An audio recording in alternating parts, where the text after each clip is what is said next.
Bueno, en lo que se conecta la doctora, voy a darles algunos tips importantes que me gustaría eh, reforzar acerca de lo que es hemofilia.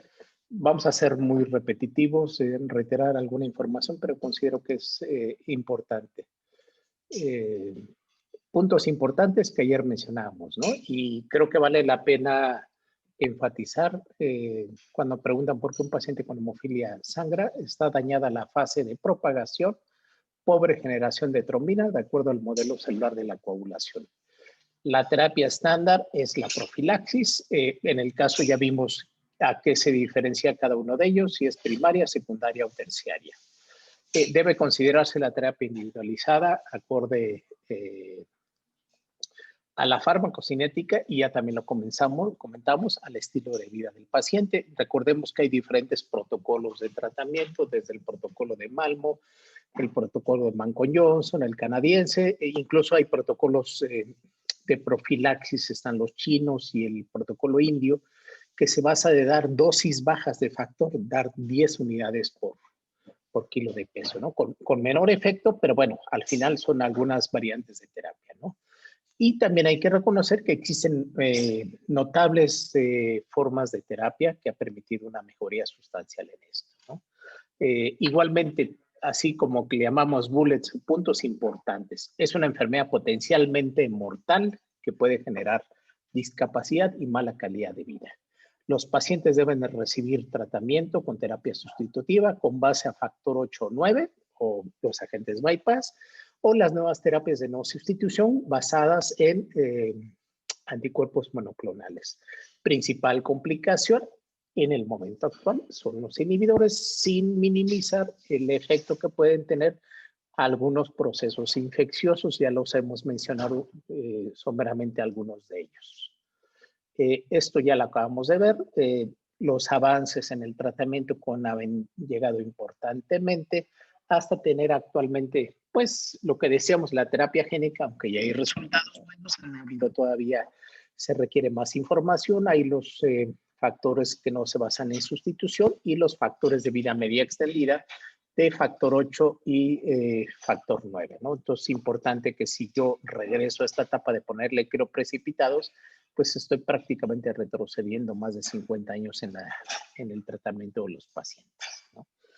Antes, sí, cuando no había terapia de reemplazo, la esperanza de vida era de 13 años, ¿no? Entonces, hay publicaciones en las cuales, la mayoría de los pacientes fallecían antes de los 16 y únicamente 6 sobrevivían hasta los 40 años. Entonces, esto ya no queremos que suceda en los pacientes con hemofilia, esto ya lo vimos. Entre mejor es el tratamiento, no solamente el tratamiento, sino pacientes tratados en un centro de hemofilia donde se les brinde todo, no solamente van a vivir más y siempre hemos enfatizado la calidad de vida en estos pacientes, ¿de acuerdo? También la otra es en relación a las estadísticas, pues sabemos el número de pacientes que vamos a tener, entre más robusta sea la estadística, el manejo institucional va a permitir identificar más pacientes porque probablemente haya más pacientes, pero a lo mejor puede ser que sean los pacientes leves y moderados. Es muy difícil que un paciente con hemofilia grave, con menos actividad del 1%, no se identifique, ¿no? Así que es importante, por lo tanto, la búsqueda, y es un objetivo que actualmente tenemos en México como país, hacer el registro médico. Ahorita hay un registro no médico, hay un registro de una ONG, que es la Federación de Hemofilia de la República Mexicana.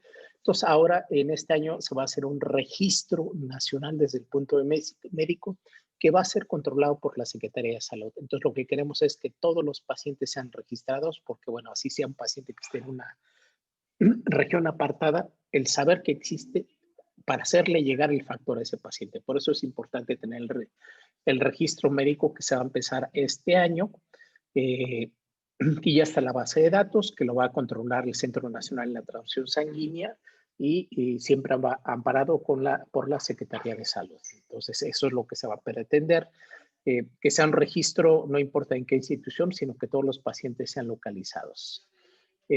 Factores que impactan en la esperanza y calidad de vida. Bueno, no es lo mismo un paciente con una hemofilia grave o un paciente con hemofilia leve, por supuesto que impacta. No es lo mismo que el paciente reciba tratamiento a demanda que reciba tratamiento profiláctico, es importante.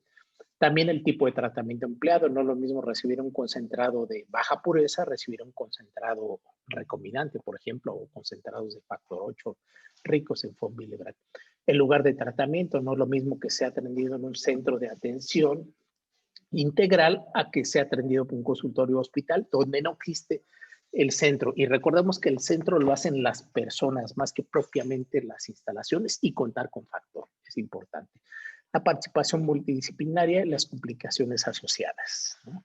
Ya hablamos esto importantemente ayer, pero bueno, informar, bueno, pues cuál es el paciente más famoso.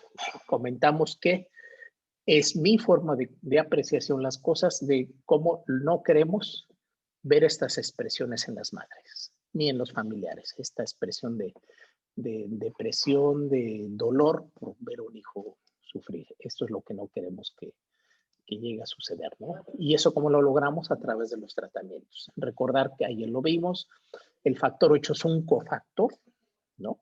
Aquí ya está activado porque no tiene el dominio B, ¿no? Y se va a permitir, una vez que las plaquetas se activan, permite el anclaje de este cofactor y va a formar un complejo con factor 9, aunque cada uno se codifica de manera independiente.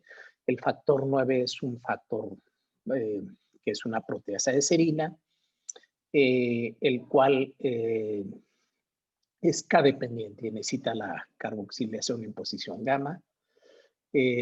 Y bueno, pues en el caso del factor 8 puede desarrollar aloanticuerpos, en este caso hablando de la hemofilia congénita, pues desarrollarían lo que se conoce como inhibidores porque inhiben la actividad procoagulante del factor 8, aunque en realidad pues, son anticuerpos, son aloanticuerpos dirigidos importantemente contra el dominio A2 y el dominio C2 del producto transfundido o infundido, si es un hemocomponente o es un hemodderivado, igualmente que se pueden desarrollar inhibidores, aunque en menor frecuencia, contra el factor 9 en el caso de la hemofilia B. Ya habíamos mencionado el doctor Bringhaus, importantemente el que identificó el factor 8. El factor 8 pues, se codifica en el cromosoma X en la región Q28. Es un gen que ocupa 1% de longitud del cromosoma. Tiene 2.351 aminoácidos. Es una proteína muy grande. Tiene producción fundamentalmente endotelial, pero fundamentalmente en sinusoides hepáticos, es uno de los sitios más importantes, en vasos, nódulos linfáticos y riñón, ¿no? Pero bueno, al tener una producción endotelial, prácticamente podemos decir que tiene una producción sistémica.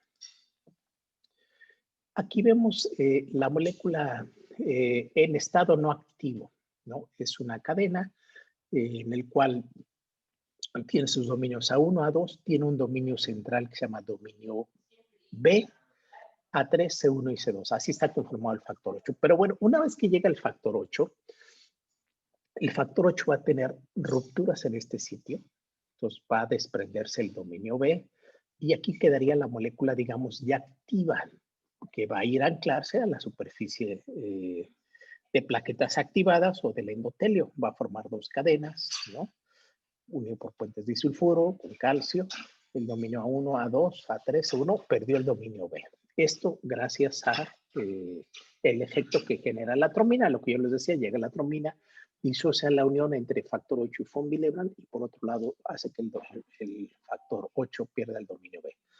Aquí lo veríamos en condiciones habituales, bueno, es la molécula madura, esta es la molécula activada en el cual perdió el dominio B, ¿no?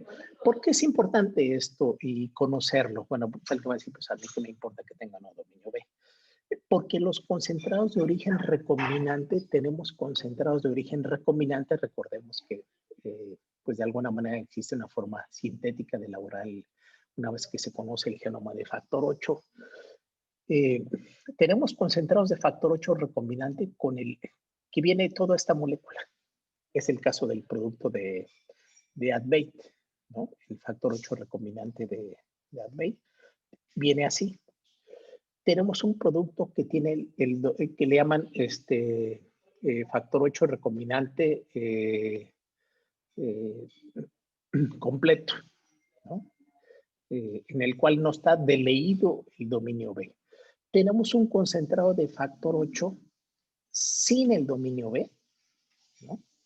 Que en este sentido es el factor 8 recombinante, también llamado Cinta, que es el producto que comercializa Pfizer. Entonces tenemos un concentrado recombinante sin dominio B y tenemos un concentrado de factor 8 con dominio B deleído, es decir, que existe una molécula, pero le quedan unos fragmentos de cada lado, ¿no? Este es el caso del Turoctocog alfa, en el caso del producto de Novo Nordisk. Entonces, esto es muy importante, ¿no? Conocer que hay diferentes tipos de factor. Y cada compañía te va a decir, oye, mi producto no genera inhibidores porque es la molécula completa. Te va a decir el de Pfizer, no, mi producto no genera inhibidores porque no tiene el dominio B, entonces la molécula más chiquita es esto. Y también te van a decir el Novo Nordisk, no, mi producto tampoco genera inhibidores porque está trunco y eso, los aminoácidos que produce, bla, bla, bla, bla, bla, bla. En realidad, lo que yo les puedo decir, la evidencia actual es que los factores recombinantes, independientemente de que sean dominio B completo, dominio B deleído o dominio B trunco, en general no se ha visto que uno desarrolle más o menos inhibidores. El porcentaje de desarrollo de inhibidores viene a ser más o menos constante. No hay una evidencia donde se diga que tal producto tiene una mejor farmacocinética que otra. Seguramente habrá artículos donde hable de la farmacocinética del producto del factor del Moroctocog alfa, el Turoctocog alfa o el Octocog alfa, ¿no? Cada uno de estos que tiene su nombre técnico van a hablar de la farmacocinética. En general, lo que sí les puedo decir, estos productos que no son de vida media extendida, ¿no? Que son los que conocemos habitualmente, aunque ya están llegando a México los productos de vida media extendida o ya existen en otras partes del mundo, que pueden ser pegilados o con dominio FC. En general, la farmacocinética de estos productos se comportan de manera similar y el desarrollo de inhibidores es similar. Entonces, por eso es importante y me quedo en esta diapositiva enfatizando que hay que reconocer que hay, entonces ya vamos viendo toda una gama de productos. Entonces tendríamos factor 8 de origen plasmático. Este factor 8 de origen plasmático tenemos factor 8 rico en von Willebrand, con von Willebrand en cantidades intermedias, con von Willebrand de baja concentración, y tenemos factor 8 sin von Willebrand, ¿no? Que esos, de acuerdo a la compra consolidada, nosotros no los aceptamos en la compra. Entonces, lo que era el Hemofil M, que era con monoclonales, o monoclate, creo que era de CC11, si no mal recuerdo, nosotros decidimos que se quedaran fuera del mercado mexicano, porque consideramos que en todo caso se va a usar un factor 8, o sea, el factor 8 con von Willebrand, ¿sí? Y tenemos entonces factor 8 recombinante sin dominio B, con dominio B y dominio B deleído. Entonces, para que vean cómo ya tenemos un grupo una cantidad de productos de tanto recombinante y plasmático, y también van a llegar los factores de vida media extendida. Entonces, es importante conocer qué producto le estoy dando a mi paciente. No porque alguno desarrolle inhibidores, pero sí es importante que hay quien lleva algún cuadernillo o tiene programas, software donde llevan, es importante registrar el número de lote y qué producto, ¿no? ¿Qué es Turoctocog, qué es Moroctocog? Porque, bueno, es importante hacer la trazabilidad del paciente para ver cómo es el comportamiento que tiene. Entonces, esto es muy importante, ¿no? Entonces, tenemos el factor 8 nativo, que es factor 8 con von Willebrand, ¿no? Es la forma nativa que existiría. Entonces, podemos tener con mucho von Willebrand, con mediano von Willebrand o con poco von Willebrand, ¿no? Esos son los de origen plasmático. Y ya vimos de los recombinantes de los 3 tipos. Ya vimos esta diapositiva que es importante considerarlo por lo que les decía. Y yo ayer les hacía mucho referencia a este estudio, que es el estudio CIPET, El estudio CIPET, que fue liderado por el grupo italiano, por la doctora Flora Peibandi, uno de los líderes de opinión en el mundo en relación a hemofilia, el doctor Manusci, todo un grupo, incluso participó en México el doctor Rogelio Paredes del Instituto Nacional de Pediatría, porque fue un estudio multicéntrico internacional. Participaron de Argentina, también de Monterrey, de Holanda, con el doctor Fritz Rosendahl. Aunque la crítica que le hacen que en este estudio participaron pacientes de Irán, etc., para los detractores de este estudio CIPET, donde, bueno, pues trató de establecer cuál era la incidencia de inhibidores que tenían comparando dos grupos, los que recibían factor 8 recombinante versus los que recibían factor 8 plasmático. Bueno, incluso aquí ven la misma doctora Mancon Johnson del protocolo de profilaxis también participó. Entonces, al final este estudio lo que viene a demostrar es que los productos plasmáticos generan menos inhibidores cuando es rico en von Willebrand comparado con el que se trata con productos recombinantes. Este estudio se le llama el estudio CIPET. CIPET 1 estaba por correrse el CIPET 2, se anunció desde el 2019 que se iba a correr el CIPET 2. Porque, bueno, pues evidentemente hubieron muchos detractores a este estudio que se publicó. No se ha corrido, al menos quedó en stand-by el protocolo que se iba a correr en el 2020. En el 2019 en un foro se presentó que se iba a correr en el estudio CIPET 2. A mí me tocó participar en ese foro que se llevó en Hungría. Y bueno, ahí nosotros mencionamos el interés de participar en México. El CIPET 2 no se ha llevado por falta de recursos, pero es un estudio importante, ¿no? Que los pacientes tratados con productos de origen derivado plasmático que tienen von Willebrand tienen baja incidencia de inhibidores comparado con el recombinante. Ustedes lo pueden ver aquí en el resumen, las conclusiones. Este estudio también se los voy a hacer llegar, ¿no? Hay muchos estudios en hemofilia, pero bueno, considero que es un estudio emblemático porque esto ha servido como punta para definir una de las estrategias que vienen en las guías mexicanas, ¿no? O sea, pacientes que reciben las primeras dosis se recomienda utilizar el factor 8 de origen plasmático rico en von Willebrand. Ahora, son recomendaciones, pero yo en mi centro decido utilizar puro recombinante, tampoco está mal. Y pueden existir las dos formas. Pero bueno, es con base a este estudio, que es el estudio CIPET, donde se utilizaron estos productos, ¿no? De Kedrion, el Fandi de Grifols y, no me acuerdo quién es el Alphanate. Y se utilizaron productos, el Advey de tercera generación, el Cogenate de segunda generación, el recombinante que se utiliza en algunas partes de primera generación, que en México no lo aceptamos. De hecho, en México, en esta nueva compra consolidada, lo único que nosotros permitimos que se licitaran son los productos de tercera generación. Entonces, en México van a existir productos recombinantes, pero solo los de tercera. El que ganó es el Troctocog, también es Advey, también es el cinta. Entonces, esto es importante que lo veamos, ¿no? Ya también mencionamos el caso de hemofilia B, cómo se hizo la identificación, los estudios, la identificación de este paciente. Hablamos del modelo de la cascada ayer también, el doctor Mafarlan de Oxford, y por otro lado también mencionamos el doctor Radnoff, y ahí está, y el doctor David, que participaron. El doctor Radnoff, importantemente, en el modelo de la cascada, ¿no? Que es importante volverlo a recordar, el modelo de la cascada y el papel que tiene para el diagnóstico del laboratorio. Sabemos que el paciente con hemofilia A o B tiene alargado la vía intrínseca, por lo tanto el TTPA prolongado, ¿verdad? Entonces, perdón, este paciente tiene TTPA prolongado, ¿sí? Y de acuerdo al modelo celular, que ayer les mencionaba el grupo de Chapel Hill en Carolina del Norte, donde vemos, me voy a saltar eso porque ya lo hemos mencionado, ¿no? Que está bloqueada por el inhibidor de la vía del factor tisular, es la fase de iniciación, después viene la fase de propagación, de amplificación, perdón, viene la fase de propagación, y que decíamos que es lo que está dañado en el paciente con hemofilia, ¿verdad? Está dañada la fase de propagación, porque no se genera suficiente cantidad de fibrina, o por desarrollo de inhibidores también por otro lado. No se desarrolla esta cantidad de fibrina. Ustedes se ven que se genera muy poquito.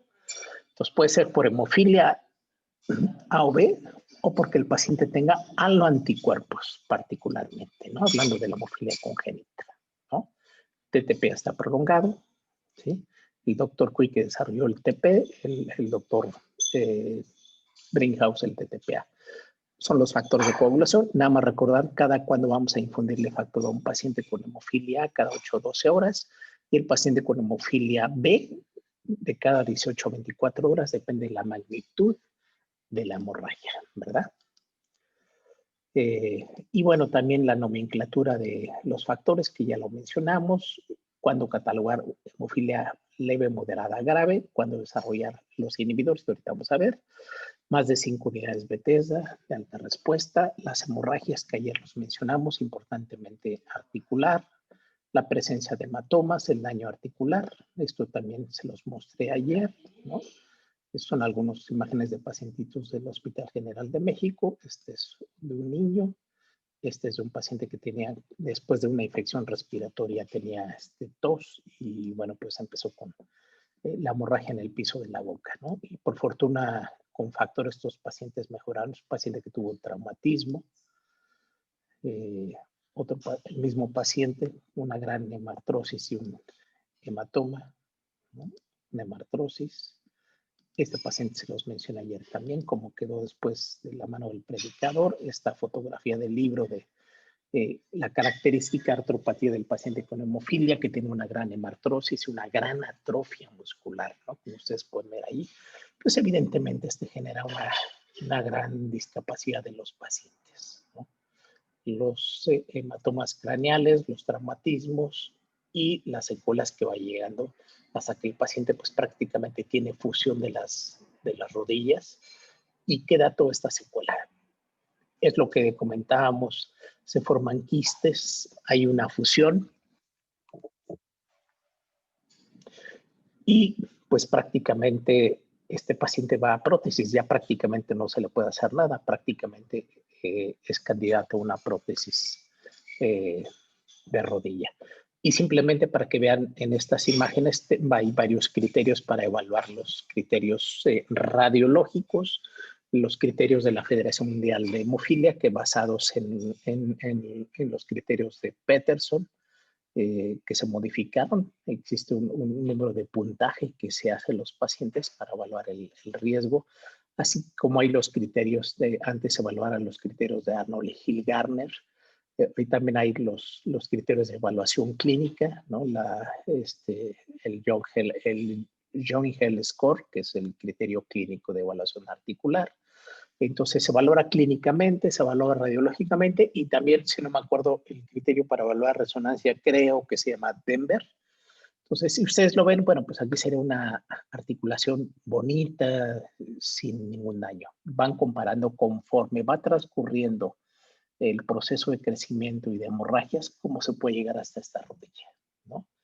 Entonces, lo que tenemos que hacer es evitar a que llegue esto. ¿Cómo lo hacemos? Pues evidentemente que el paciente reciba el tratamiento adecuado a través de la terapia profiláctica, ¿no? Entonces, el diagnóstico con base a la clínica, TTP prolongado, la dosificación de factores de la coagulación, ¿no? Y por otro lado, la determinación de inhibidores, ¿no? Por el método de Bethesda. Unidad Bethesda es definida como la cantidad de inhibidor que es capaz de inactivar el 50% de la actividad de factor 8 en plasma. Mario, pues sabemos que tuvo un taller recientemente para la búsqueda de todo esto, el conocimiento de los inhibidores, que en realidad es todo un taller para tratar de identificarlo. Y es algo que en muchos países creo que tenemos esta carencia. Y hablo también como país como México. Nos hace falta más químicos que se capaciten en un desarrollo adecuado de establecer la técnica de desarrollo de inhibidores, ¿no? Pueden tener los reactivos, entonces tenemos el método de la unidad Bethesda, ¿no? Y la prueba de Nick-Meyer, en el cual se basa en hacer la determinación de con buffer para tener un pH 7.4 y utiliza aquí, la diferencia es que en lugar de buffer utiliza un plasma deficiente de factor 8, lo que le hace pues un poco más más costosa la prueba, pero es más fidedigna por otro lado. Entonces, siempre se considera que el paciente tiene que desarrollarse, si tiene inhibidor, hacer la metodología de Nijmegen. Y bueno, diagnósticos diferenciales en hemofilia adquirida puede ser un diagnóstico diferencial, cirrosis hepática, etc. Pueden ser algunos otros criterios, ¿no? ¿Cómo vamos a hacer el cálculo de los factores? Recordemos que una unidad de factor 8 eleva al 2%. Por ejemplo, si tengo un paciente con una hemorragia intracraneal, pues lo que yo voy a hacer es llevarlo a 100%. Entonces le calculo 50 unidades por kilo. Si pesa 70 kilos, entonces sé que con 7 por 5, 35, 3.500 unidades voy a llevarlo al 100%. Puede ser cada 8 o cada 12 horas. Entonces, el paciente estaría requiriendo prácticamente 7,000 unidades por día. En el caso de factor 9 es una unidad, incrementa 1%. Si lo quiero llevar al 100% y el mismo paciente pesa 70 kilos, le voy a tener que poner 7,000 unidades cada 18 a 24 horas. Entonces, con base a eso yo establezco los criterios. Ya las guías establecen cuál es el nivel óptimo que hay que llevarlo. Por ejemplo, si el paciente tiene una hemorragia del sistema nervioso central, yo le llevaré hasta el 100% nivel óptimo. Igual trauma, cirugía, hemorragia retroperitoneal, que a veces llevan al paciente a la muerte por choque hipovolémico. Entonces, con base a eso, si lo llevo al 100, lo tengo que calcular a 50 unidades por kilo, si es factor 8. Y en el caso del factor 9, bueno, como es una relación 1 a 1, si el paciente lo quiero llevar a 100, le calculo a 100 unidades por kilo y los días que tendrían que estar haciendo como promedio. Entonces, el tratamiento profiláctico ya se mencionó, algunos de los productos recombinantes que vienen, que van a cambiar. Ya también se habló el caso del objetivo de la profilaxis. Y bueno, ¿qué mensajes importantes? Sospechar hemorragia espontánea e intensa. Un paciente con hemorragia espontánea e intensa. El TTPA puede o no corregir, depende si se trata de inhibidor o pueda tener inhibidor. El factor 8 va bajo. Tratar con concentrados de factor 8 o 9, plasmático recombinante, en ese sentido, y requiere de un hematólogo experto. Esto ya lo hemos mencionado. Entonces, hasta aquí voy a dejar esto.